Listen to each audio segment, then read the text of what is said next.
பூமியின் கடைசி பரிந்து எனக்கு. அது எங்கே இருக்குது இந்த வசனம்? எங்கே இருக்குது இந்த வசனம்? அப்போஸ்தலர் 1:8 இருக்கு. பரிசுத்த ஆவி உங்களிடத்தில் வரும்பொழுது நீங்கள் பலனடைந்து எருசலேமிலும் யூதேயா முழுவதிலும் சமாரியாவில் பூமியின் கடைசி எனக்கு. அவருடைய சீசர்களை பார்த்து தான் அதெல்லாம் சொல்கிறாரு ஆண்டவர். அந்த சீசர்கள் என்ன பண்ணாங்க?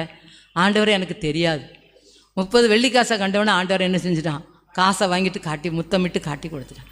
சிநேகிதனே, நீ முத்தத்தினாலாயா காட்டி கொடுக்குறாயின்னு கேட்குறாரு. ஆனாலும் முத்தமிட்டு காட்டி கொடுத்துட்டு போயிட்டான். இப்படிப்பட்ட சீசர்களுக்கு இந்த ஆவி வந்த பிறகு உலகம் எங்கே அவங்க என்ன செஞ்சாங்க? நம்ம உலகத்தில் ஒவ்வொரு பகுதிக்கும் ஆண்டோடைய சீசர்களை போக போய் தான் இன்றைக்கி உலகம் எங்கும் சுவிசேஷம் என்ன செஞ்சுருக்குது? அந்த சாட்சியாய் நிறுத்தம் அபிஷேகம் எனக்கும் வேணும், உங்களுக்கு வேணும். ஆமென். ஆண்டவர்கிட்ட கேளுங்க, ஆண்டவர் இந்த அபிஷேகம் எனக்கு வேணும். இந்த பரிசுத்த ஆவிக்காக தான் நாங்கள் இவ்வளோ கஷ்டப்படுறோம். இந்த அபிஷேகம் தான் நம்மளை நடத்தணும். இந்த அபிஷேகம் இல்லைன்னா இன்றைக்கி நம்ம நிலைத்து நிற்க